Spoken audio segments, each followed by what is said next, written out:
Good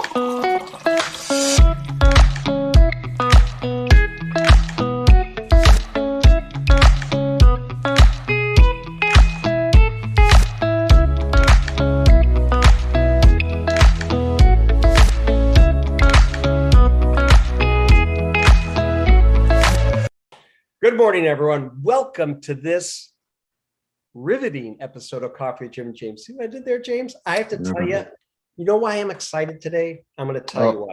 You broke the cardinal rule. You said excited within the first 5 seconds. Shoot, I did. Okay, I'll rephrase that. Why I'm energized today? A couple reasons. Because I have spent so much of my life in the energy business and also focused a lot in alternative fuels, CNG, LNG, and I love all that technology, right? Anything to do with that. Yeah. So today, I am waiting for the time where you say to me, all right, Jimmy's just geeking out on stuff that he loves. I'll just sit back and do this. So that's it happens. It does happen. You know, a lot of the time the other way, but yeah, today I feel like it's going to live more in your world. I really am. I love these discussions. And with that, let's bring in our guest who we actually met at AGA in Orlando. We did. Yeah. Go ahead. I feel like we're longtime friends now because honestly, then we saw you again in Charlotte at the SGA conference. So what happened in Charlotte at the SGA? Did somebody win an award? I've heard about that. Okay, we'll lean into that later. Yeah. No. But we got to meet Rita at AGA, and then we got to hang out again at SGA. Rita, welcome to the show. Well, thank you, James and Jim, for inviting me. I think this is great to follow up on that brief little session that we had down at the AGA in Orlando. So you threatened that you would get me onto this Coffee with Jim and James, and so here I am. Was that a threat? And yes. Here we are. We live up to our threat. It was a threat. It was an invitation. It was all of those things that I completely embraced. And because you heard me say to you then, and I still say to you now, I love telling our story. So I do thank you for giving me this opportunity. Jimmy, did you notice? Like, look at Rita. Rita is like in a live office. We've recorded so many of these things, Rita, where people are like on nightstands or, working out of their kitchen table or in their back of pickup trucks. That's a true story. And look, those are real live people. That is not a virtual background. No, there's real life people over there. I don't know, Abby, Mitch, Karen. Can you wave? There we go. Wave. Okay, so this is our little look at Good Morning America. Look, they're coming in. We have real people. Awesome. Karen. Yes, I love it. Was that Karen? That's Karen. That's our CFO. She and I kind of bunked together here in the war room. We call this the war room, where, especially over the last few months, we've been working through a major transaction, as you all know, and this really was the war room. So, so we now continue to call it the war room. It's refreshing to see folks getting out there and getting to work still. See a real live office in action. How blessed are we? Yeah, no, and actually this is the boring part of our operation because the real stuff is happening just a couple doors into the shop where there's product being tested. Even there's a product that's customers here today, and there's product being tested, and so it's pretty exciting to be coming to work. I like that. I think that it almost opens up the envelope for a future episode, maybe from the shop. I like it. Totally. Throwing it out there. I could, pick up my laptop and go out there, but I'm not set for that today. We'll walk you through it. Okay. You know what? Let's dive in.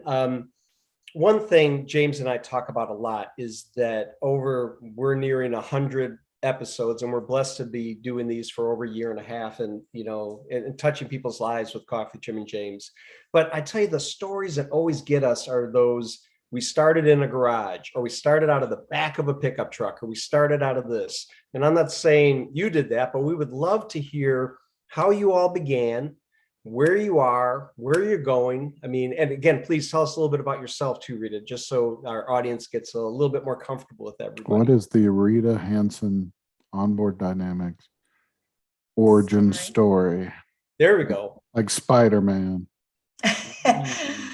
Well, it's not as exciting as Spider-Man, but I can tell you that, so this beautiful office and location is in Bend, Oregon. So Bend, Oregon, Central Oregon, high desert. You walk out our front door and you see the 7 peaks of the Cascade volcanoes. And I moved here in 10 years ago, actually 10 years ago, but I have been I've known about Central Oregon. I'm a climber, and so climbing is a big part of my life. And there's a world famous area called Smith Rock, just north of here, about 10 minutes from my house.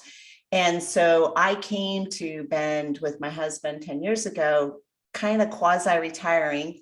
That's the joke, because that didn't happen. I was introduced to a professor at Oregon State University Cascades. So the origins of Onboard Dynamics was that meeting Dr. Chris Hagen, and he had just recently moved to Bend, Oregon to lead the Energy Systems Engineering Department at Oregon State University Cascades.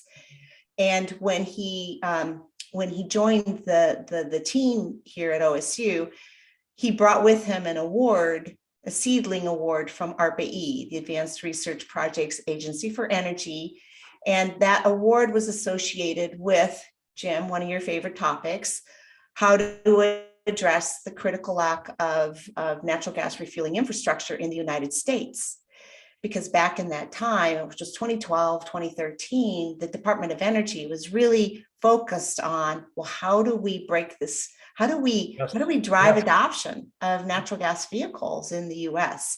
And so it was really a movement within the Department of Energy addressing, our dependency on foreign oil when we had abundant supplies of natural gas that were just being known. And we were 19th in the world ranking around using natural gas as a transportation fuel. And so they were really focused on trying to address all the barriers. And so the professor, Dr. Chris Hagen, had this idea around harnessing the power of the internal combustion engine by leveraging its ability to work as a compressor on board the vehicle. That was the premise. Our premise was, how do you put, instead of plugging in your vehicle for a charge, electrical charge for an EV, why not plumb in your vehicle into your barbecue line and be able to refuel your vehicle using your own engine on board your vehicle? So that was the sexy idea. That was the seedling that he had received from the Department of Energy. I moved here to Bend, Oregon. I hooked up with my other co-founder, Jeff Whitwer, who actually helped to hire Chris at the school. And the three of us together I was introduced to Chris because he was really looking for how to commercialize this technology. He had the ideas about how to develop the technology within the university setting, but it was really down to, well, how do you commercialize it? Sure. And so he was connected to me and Jeff, and the three of us in 2013, we weren't in a garage, but we were huddled around the kitchen table. I think it was maybe at Jeff's house, or maybe it was at Chris's house, and but it was in Bend, Oregon, and we were thinking, okay, well, there's something here. There's something here, and there's great backing from the Department of Energy, so let's do it. And so that's where we formed the company. That's when we formed the company. That's why we formed the company. And Jeff and I were able, through our financial means, we were able to do some of the initial funding of the company in the first year of its operation, until we, Onboard Dynamics, were able to follow up Chris's Seedling Award with another major ARPA-E award, which resulted in eventually $6.5 million of funding to develop this whole idea around leveraging the power of the internal combustion engine to perform the function of compression and combustion. So that was sort of that was the beginnings of our story. And it goes right into what James and I love is hearing that organic origin story of how, great companies in our industry, got their start and where they're headed. So thank you for sharing that. Rita, and awesome. you kind of hit dates along the way, but just to kind of make the timeline, all this transpired with Onboard and how much time-ish? Yeah, so we were working under the ARPA-E award from 2014. Well, Chris had his award, which finished, and his with the university, we basically spun the technology out of the university into a private company. Yeah. And then we started with ARPA-E funding in 2014 through 4 years to 2018. In 2018, we launched our first product into the marketplace, which was the GoFlow CNG80 compressor. And our first partner was SoCalGas. So we actually had, we deployed the technology with them in a couple of project demonstrations. Our first real customer was Northwest Natural, our own natural gas utility in our backyard, who's been huge shout out to them, since they have always been supporting us and still today support us through their very innovative, forward-thinking operation. And then from there, we moved into fleet operations, and we, 2018 is when we really commercialized the GoFlow compressor. And in 2020, we introduced a companion product to that, which is called the GoFill refueler, which together the GoFlow, the GoFill make up a complete refueling solution, because it has the dryer, it has the filling post, it has everything you need, that when you combine it with the GoFlow compressor, you can do time fill refueling for up to 4 vehicles.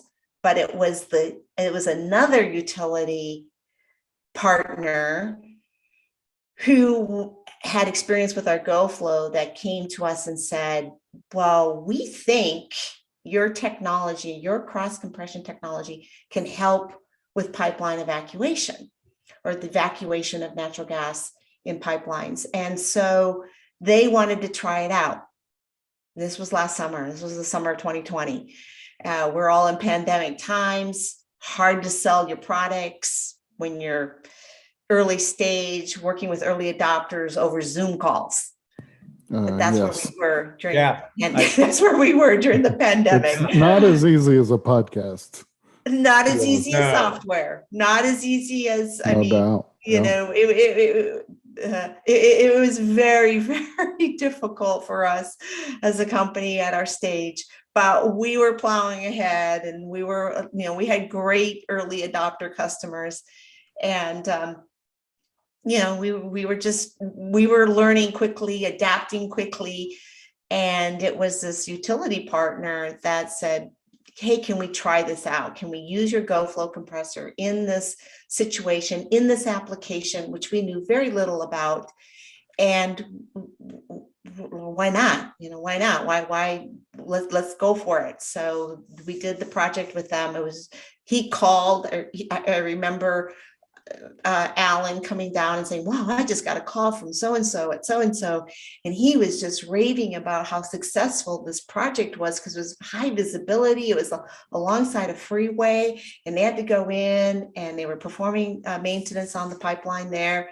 And they were able to evacuate the gas using our GoFlow compressor to do that. But there was many, many, many things that we had to work around. And, and then we realized at that point, okay, we should really, half our customers are already utilities.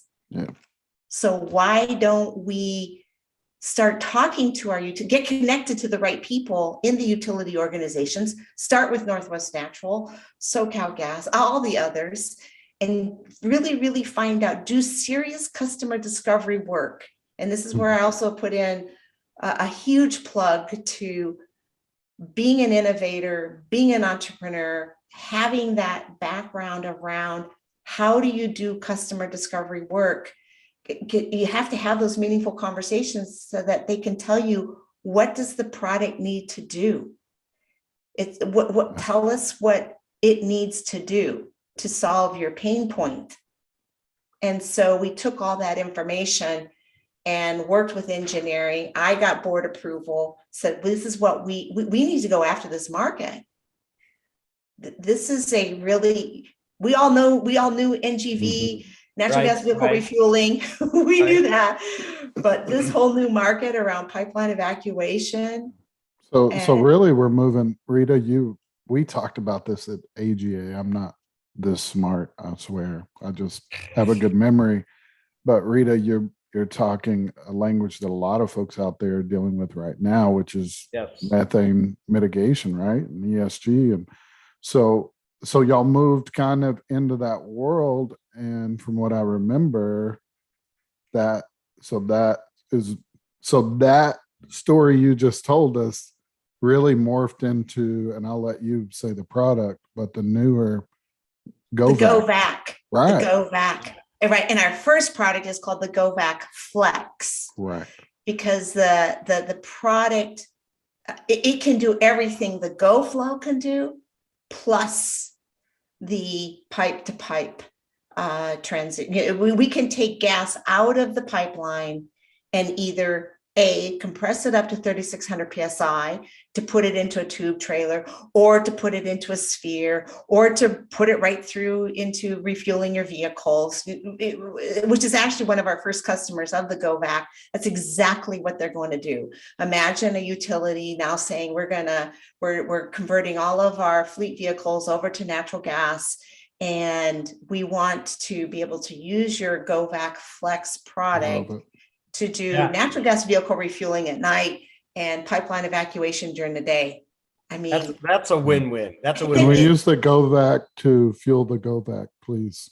Yes. I love it. Go and keep going. I'm sorry. Keep going. No. We just, I mean, as you can see, all you have to do is hit play for me, and then I just start talking. So you gotta stop. You gotta stop me when you have some questions. Well, I have a comment. I think I want to I looked at this. It was probably 2010 or 11 at the company I was with at that time, about doing just that. A major utility in southern Louisiana had pipes that needed to be evacuated or taken out of service, and they didn't want to vent them in a major or a metropolitan area. And so we looked at it, and this, that, or the other thing didn't work out. And I have so much admiration for your company to get to the point where you are right now, to have a product that is, I mean, it's just so needed right now. And it's so nice to see that your technology is where it's at. And again, my kudos and hats off to you. I mean, that's absolutely wonderful. And Jim, I can't, it was the customers. It's listening to your customers. It is. It's listening to the utility. I mean, heaven forbid let's listen to our customers. I mean, it's great to come up with sexy ideas, but it's really understanding that what are the pain points of the customer. And so then, I think the word pivot is overused a lot, but it really truly is. It's taking we have the innovation DNA in our system. Yeah. Yes. But innovation, I mean, ARPA-E has this great phrase: if it works, will it matter? Let's assume it works. The bottom line is, will it matter? Yeah. And it's only going to matter if people are going to buy it and use it. Yep. And that's what I think is that's what drives me every day. And it drives my company. It drives my team. It's we want to build things that people really are going to use. And kudos to the fact that it also is addressing a much bigger problem that now is on the lips of everybody's. You just hear people talk about it now as though it were part of our day-to-day language is global methane emissions. What are we going to do about it? Yep. Absolutely. I was looking through a book. I'm going to find it while y'all dive into the next topic, but I keep a book on my desk called Getting Real, and it's really a technology, kind of even the title says web application. But in there, they talk about how important it is to get a product out, and that customers will tell you exactly how to make it better, that whether you want it or not. So you might as well begin to listen and build around that. Put it out. They'll tell you what you did right, wrong, and then go from there. So it is always interesting to see it in practice and see it working. So kudos there. Yeah. Yeah. While you're looking for that, Rita, you hit on a very interesting point where people could be consciously incompetent or unconsciously incompetent, meaning they know what they don't know, or they don't know what they don't know. And that brings up to everyone's journey into methane mitigation, ESG, all that. And I think it's important, you touched on it with relationships in the industry and listening to people and, having conversations. What about people out there that are watching this and say, hey, we want to learn a little bit more? What do you recommend that they do to learn a little bit more, especially about Onboard Dynamics? Well, first of all, got to go to our website. I think that we have a new director of marketing that we're super excited about, but he's been with us, part-time for a while, but now he's on board full-time, onboard. We always joke about being onboard. There we go. And so, onboarddynamics.com is one way to learn more about our products. We're not running away from natural gas vehicle refueling. That's sort of where we started. We have customers. We have great fleet customers that are excited about our GoFlow and GoFill solution, and we'll continue to build those, support those. Our focus is on the GoVac, and so there's a whole page dedicated to the GoVac Flex. That's not going to be our only product. We are innovators. And we will continue to manufacture. Our business model is all around. We have done some direct sales directly to utilities, but we are moving more with the backing of our new equity sponsor, BP Energy Partners, into a leasing model, and also want to move into servicing. So we're definitely learning to grow and scale quickly to meet this demand. So I would say start first with our website. If you want to learn more about just the whole cross compression using that kind of technology, there's been several articles and speakers that have talked about this through the AGA, through the SGA. Yep. And we are also trying to compile a really good reference around these thought pieces, people who are doing it. There are certainly some utilities that have already embraced this type of technology in their day-to-day operations. And now with the Pipes Act and the very specific language around not allowing intentional methane releases during pipeline maintenance and operations. Right. The day is coming. Yeah.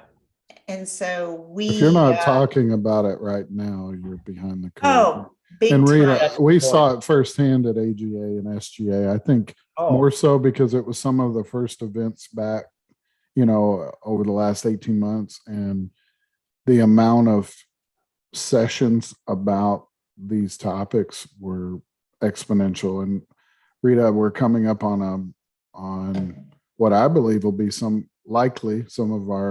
one of our biggest travel years in the last couple of years with the pandemic in play. And I would expect we'll see you around and on panels and like we say, shaking hands and kissing babies here pretty soon next year. Yes, we plan on being at all. We're putting together our budget right now for 2022. So as we're moving into the new year, depending on when this podcast is playing, I know that we'll already be we've already identified the conferences for next year and how we plan on being present at those conferences. and trade shows. And I think that webinars will always be now part of our day-to-day learnings as well. So as soon as we're building on case studies, we've been doing projects now for since we launched the Go Back. I mean, one of the things I have to say is, because you heard me say, our very, very first demo, or first time we tried doing something with our core technology platform in 2020 was with the GoFlow. Got board approval, started talking to customers, and so we did that project probably in August of 2020. And then by December, we had a full plan that I was getting board approval to say, let's go do this. Let's, even though we were capital starved, I said, we got to go after this market. And because we think there's a really big opportunity here. And then we immediately took a product that we were building, a GoFlow on the line, and we said, no, let's take that and let's make that a GoVac. Let's do everything we need to do on the engineering, on the software, the controls. There was a lot we had to do to go from the GoFlow to the GoVac, and then launched it. Did our first demo with Northwest Natural, and then we immediately started scheduling demonstrations. We'd already built up this demand and we already had utilities lining up. And we officially launched the product in June, sold our first one within 30 days. And then we were at the AGA in October, as you know. BP Energy Partners found us. So this was all happening this fresh summer. steaming baby at AGA. This was like, I kind of felt we were a little bit of the belle of the ball there, but I think we had a really good location. You had a great location. We had a great location. Yeah. And having the GoVac there was just wonderful. And so I'm just, I am just the storyteller. I have to call out my team. I'm the lucky one because I get to tell the story, but they're the ones that are putting in the long hours and the grit and the sacrifices to really and be out in the field and doing those first few demos. I mean, it was then the first few projects, early customers and a team and great technology. I mean, when it all comes together, it's magical.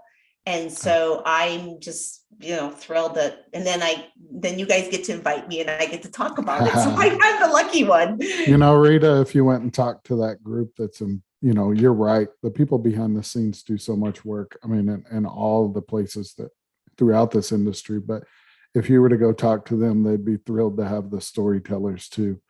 It's that team dynamic that really ties us together, and without one, we don't have the other. But it's been awesome to see your face light up telling the story today. Rita, we end the show with kind of giving folks a platform.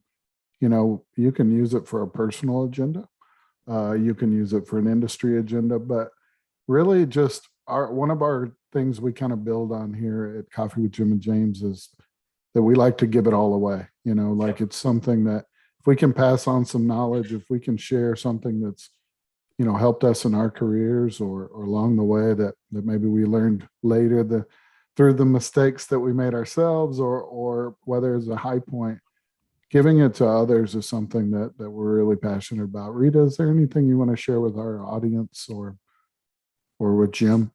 Thank you, Jim. Thank you, James and Jim, for giving me that platform. I certainly feel the scars on my back, for all the mistakes I've made and everything. But I guess what I would say is that to you two and to your audience, that we believe that the time is now for, that there are smart market ready solutions, good mousetraps. I mean, we believe we've built a good mousetrap that are key to addressing the climate challenges that we're facing right now.